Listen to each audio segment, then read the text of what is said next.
there everybody, and I'm actually filming this at the end of the video. But before getting this video, I'll have timestamps in the description. And I need to give a shout out to Brickosaur, who's done all the editing for this mock. And I'll leave his channel and his Instagram link in the description, so please go check him out. But I'm going to be going through a lot of techniques, and I'll leave timestamps for them in the description, and I hope you enjoy. Hello everyone, and welcome to my technique breakdown of my latest mock. And I'm going to be talking about tips for rock work, trees, minifigure positioning, and terrain. So let's get straight into it. So I'm going to be going top to bottom, and we're going to start with the tree design I used for this build. As you can see, I have a lot of vines coming out of it, and it's pretty tall and pretty big. So I'm going to jump into that technique. We're on a blank space, a table, and here is the tree we have. So it's a pretty simple design. On the sides, I have these vines that are just attached. They're just kind of hanging off. And here's the back of the tree. So to make this tree design, you're going to need a few parts, and I'll come back to you with those parts right now. So to make this tree design, these are the parts that you'll need, and it's very simple. You need a flex tube, any size, preferably in the color brown, because sometimes these pieces, when you put them on, there's going to be showing a bit of the flex tube, and if you had it in black, that would work, but in a brighter color like yellow, it probably wouldn't work as well. So once you have your flex tube, what you're going to want to do is you're going to want to create a base for the tree, which you can do however. It's not really, there's not a particular design, but what you want to do is you want to use some 2x2 round tiles like this one right here, and bigger ones like this one right here. And what you can do is you can put these on.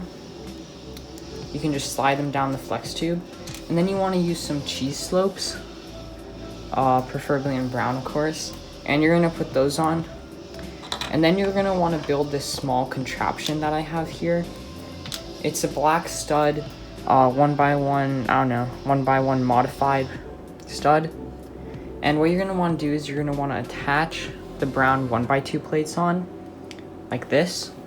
And you also want to use tiles, so I have some tiles here. Just makes the tree look a lot better if you have a lot of tiles. In my build, I didn't have too many 1x2 tiles, so it looked very blocky. But the more tiles you have, the better it'll look.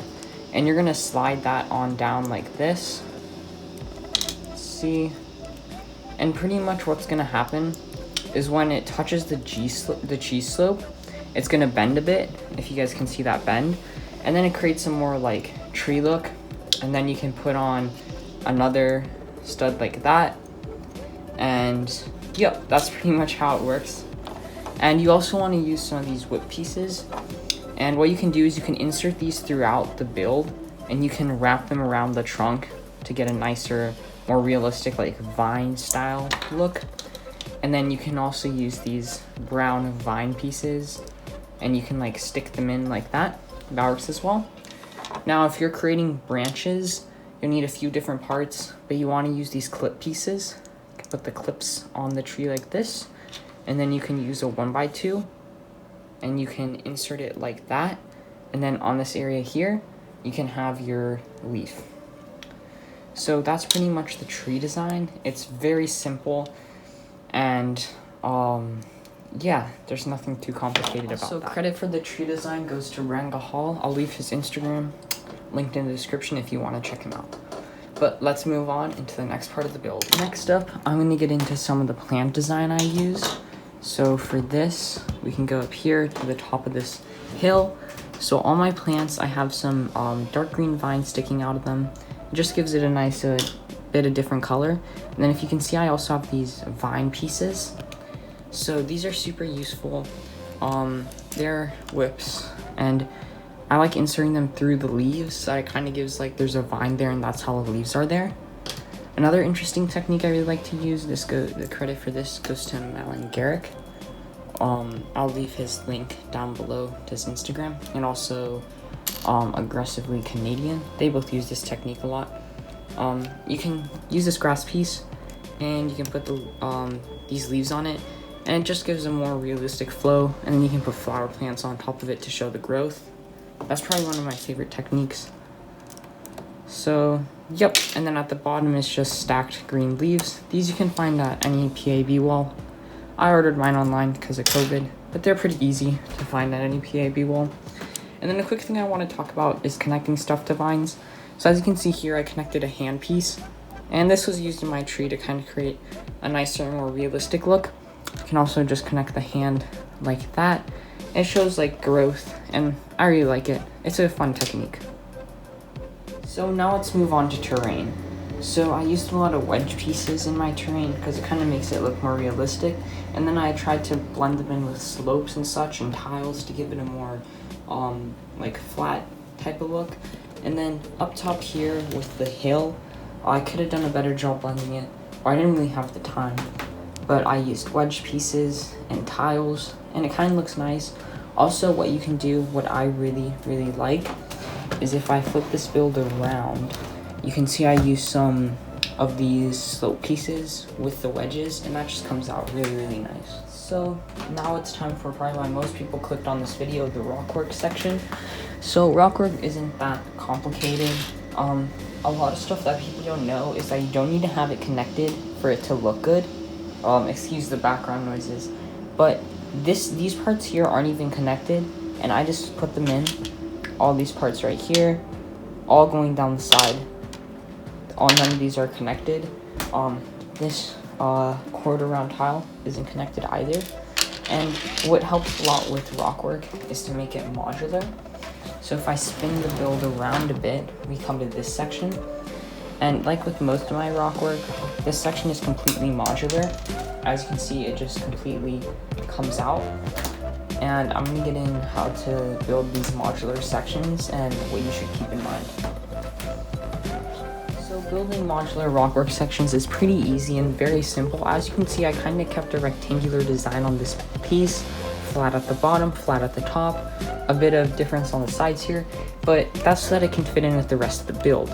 So when you're building like this, you want to keep in mind that you don't just want to have slopes going up. You want to have them diagonally as well. It just gives a more realistic design. And then when blending in color, you want the same. You want a decent amount of studs, but also a decent amount of slopes. You need to find the sweet spot there. So I'm going to talk about how to organize your rockwork pieces and what pieces that you traditionally want to use in builds like this, and then we'll take a look at the back. So we're going to be taking a look at the rockwork and how I organize my pieces. So I use this big blue bin that I found at, I think it was Walmart. And if you slide it open and take out the top, inside I have this nice organizer. It's not full because all my parts are being used right now, but some parts that you want to keep in mind are these slopes.